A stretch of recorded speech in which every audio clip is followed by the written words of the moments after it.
Hi everybody, welcome. This is episode 2 of my journey to ultra marathons. Now I am something of a running muggle. I quite like my running, but mostly everything is under half marathon distance. 5k to 10k is the sweet spot. So ultra marathons are a bit alien to me. I'm a bit heavy for them. I'm not quite prepared for them, and I've signed up to 3 at the end of this year called the Ratrace Sea to Summit series. They're all sort of over 30 miles and they're over mountainous terrain. Lots of ascent. So these videos are sort of documenting that journey, and we will be touching on training, and we will be touching on clothing and nutrition and equipment and technology as we go around, and it'll all be done on the backdrop of wherever I'm doing my long run that week. It's episodic, so there will be one each Sunday, hopefully, and I will just talk about how each week has gone, what I'm doing that day, etc, etc.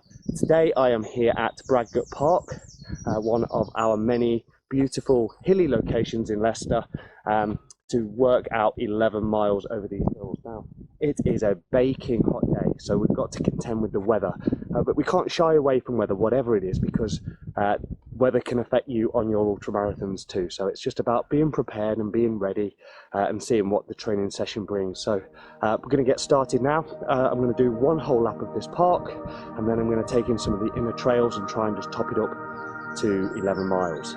Okay, let's go.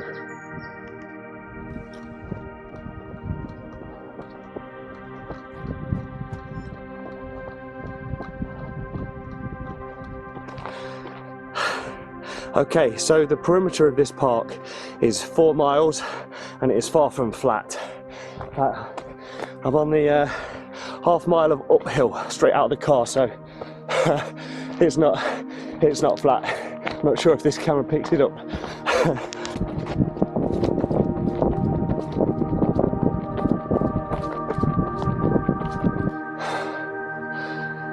Okay, so we are here. This is Bradgate Park, and there's 2 traily sides of the park and a path.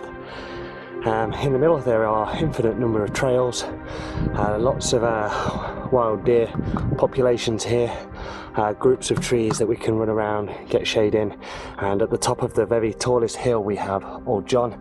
We will go up there in a moment and have a little look. We're going to be going past Old John shortly, but I may take an early dart up this hill to get this bit done, just to see how he's doing. Okay, so this will be many times that I get to the top today. I still need ascent, and it's this kind of gradient here that duplicates mountains. Okay, so top, this is Old John, highest point of Bradgate Park. So there it is. So now we're going to return to the outer loop, continue the way around. We'll be back up there in a bit anyway.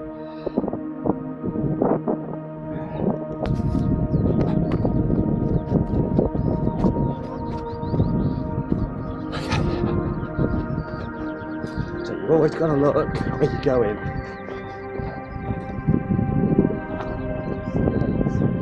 Mountain probably better than anything.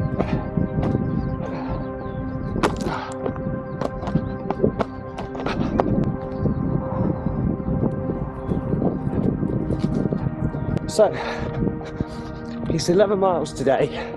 That's because I did 10 miles last week, and I think I'm going to attempt to increase 1 mile each week. Once I get to 13 miles, I will add a pack on and continue the trend.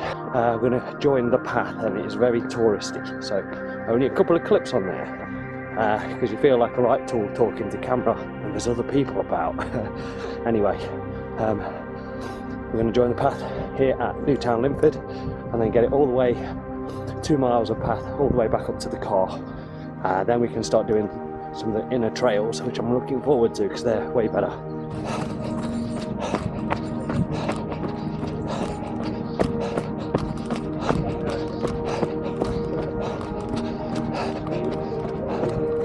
Okay, just running parallel with the path because there's just loads and loads of people on it. Plus it's nicer to run on the grass, better for your joints. albeit a little bit uneven.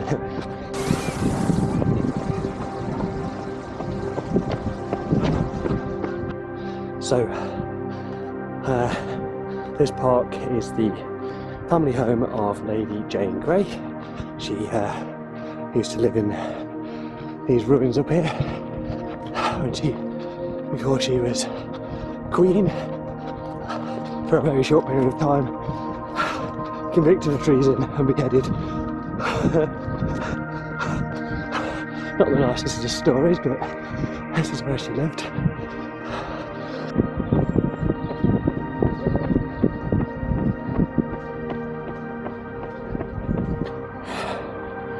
Okay, quick pit stop at the car, electrolyte drink, change of top because my t-shirt was getting a bit warm and a bit wet, sweatband because sweat was in my eyes, cleaning the shades, and now we're going back up this hill. Yeah buddy, so we've done the triangle, the outside of the triangle, we're doing the routes now within the triangle. So let's talk a little bit about some of the technology that you might want to test ahead of a big race. Two main things. One, obviously you need your phone. That could be your lifeline, could be your GPS tracking, it could be your map, it could be your communication to the emergency services. It's important that works. If you're doing a really long route and it's going to be going throughout the day, then maybe stick it in ultra low battery mode or even switch it off, depending on how your phone does for battery. Second thing, watch. Your tracking watch, right? Most people have them, certainly ultramarathon type running pods do. Now if you're going out for 5, 6, 7 hours and it's on GPS mode, that is going to be draining battery quick. I opted for this watch because it's one of the Garmin Solar range and it is a non-touchscreen LCD display, so quite a basic display compared to sort of the more modern touchscreeny ones. It was important for me to know that my watch could last day and night in full GPS mode. I bought it for a 24-hour event, you see, but days like today it's actively charging. Now it's never going to charge as fast as it is using, but it certainly gives you extra time on the end. It's very reassuring. I happen to know that this watch goes and goes and goes, so yeah, Garmin Solar, it's the future.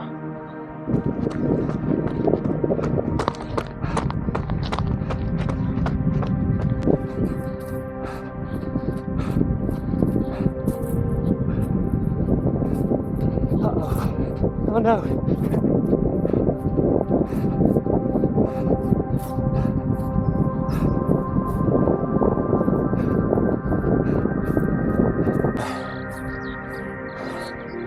Right, so that's 5.5 miles. I've just chosen the worst possible route up here, which is like swamp, marsh swamp. It's ridiculous. I'm also going uphill and into the wind, so hence why I'm doing a bit to camera. Okay, so going back up to the castle on the top. When I get there, I'm going to go over the other side and down, all the way back down to the path again. Back up to the top. I need to get a bit of a crack on it. About 6 miles, and there's 5 left to do. And I've got about an hour and so until my car park ticket runs out. So I've got to keep an eye on that. Lots of taking pictures and video and stuff, so get distracted.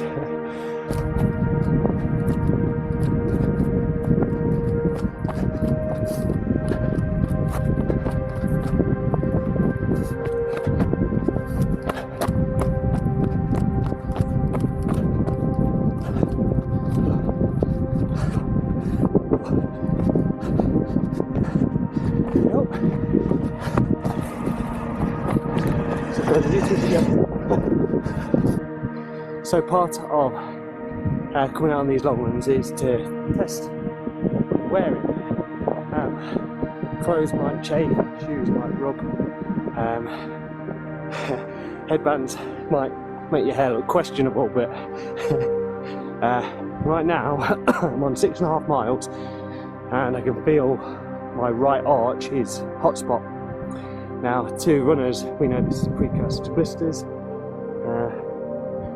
so we have to be a little bit careful. Take contingency supplies, Vaseline, cream, compies, plasters, bandages, change of socks, things like that. If you're prone to it like I am, then think ahead of the problem.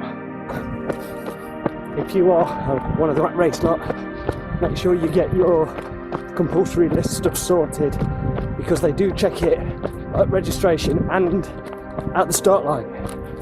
Okay.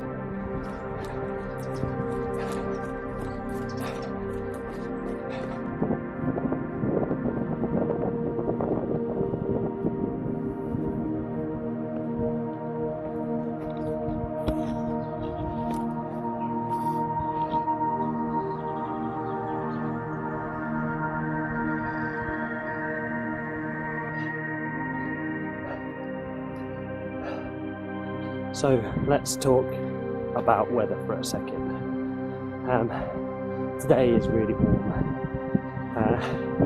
and it's like the 2nd of June. So there is obviously potential at the end of August for similar weather.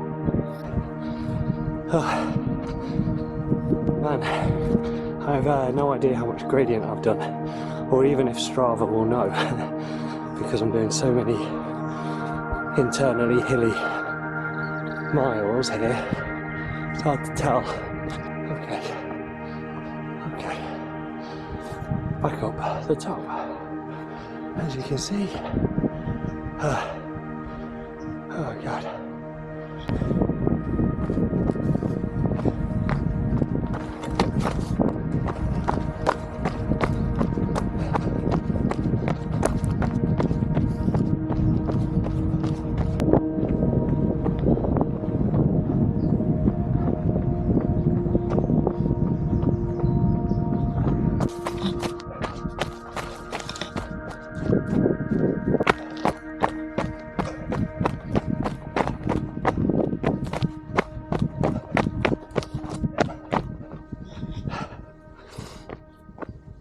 Okay, so that is 1 mile to go, and I'm way too close to the car.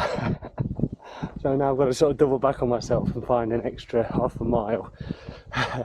Dang it. Last half a mile. Yeah, buddy. Always feels good when you're nearly done. Got to finish with an ice cream on these long Sunday runs. It's been a tough one today. Hot, hilly, and it felt long. But it is done for another week. If you like this video, please give it a subscribe. There is most likely going to be another episode next week at a different location, and probably a bit further too. Alright, see you soon. Alright, Mart out. Bye. Oh.